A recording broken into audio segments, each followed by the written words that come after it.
William Henshaw here again for the Constitutional Crisis Channel. Today's subject is Admiralty and Maritime Jurisdiction. And this goes hand in glove with state versus territory. Once again, the two are actually inseparable.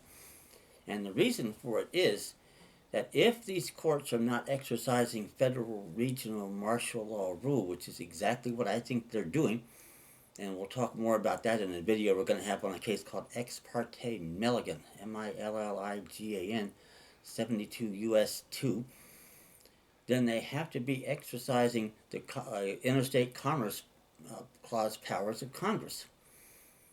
Well, if that's the case, the Supreme Court of the United States has held, and the case has not been reversed, case is New Jersey Steam versus Merchants Bank. 6 Howard 344. I'll get the full citation for you later, but that's the citation I use. And in this case, the court made the observation that the Commerce Clause powers of Congress were quote-unquote closely associated with the Admiralty jurisdiction. Now, there's nothing wrong with that per se, and this case, by the way, was somewhat antecedent to the war between the states, so we're not per se at that time dealing with the 14th War Amendment, which hadn't happened yet. But if it's Admiralty, state courts, and if you've watched earlier videos, you know that state courts do have concurrent federal jurisdiction. In fact, they were the places that you went to primarily up until 1875 if you had a federal case. That's how strong that concurrent jurisdiction was. But what they don't have and never have had is Admiralty jurisdiction. Article 3 of the Constitution prohibits it, and the First Judiciary Act of 1789, Section 9, prohibits it. And that, by the way, for if you want to look it up and type it in online, it's 1 Statutes at Large 73. That'll bring the act up, and you can look and see for yourself.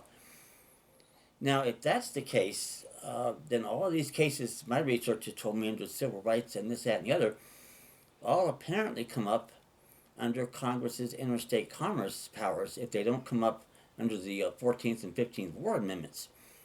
If that's the case, then on the surface it would appear like these state courts are exercising admiralty when they're ruling on these civil rights cases. That can't be. They flat out don't have that jurisdiction, and any attorney and any quote-unquote judge worth his salt and willing to adhere to his oath of office would have no choice but to either not bring the case or throw out any cases like that that are brought in the state court. But that's the beauty of it, because that's not where we are. We're in territorial tribunals, and they do have the power to exercise admiralty. One of the most famous cases ever to come out of the Supreme Court is called American Insurance v. Cantor, Canter. 1 Peters 528, I believe that's 28 U.S. 528. And once again, Chief Justice John Marshall, my favorite guy to pick on, the patron saint of Harvard and Yale, and he flat out came out and said that territorial tribunals did in fact have this jurisdiction.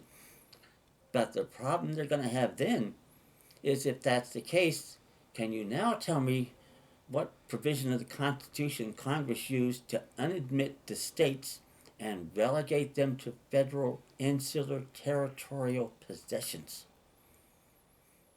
And it gets better. Back again, if we're in state courts, well, we're not.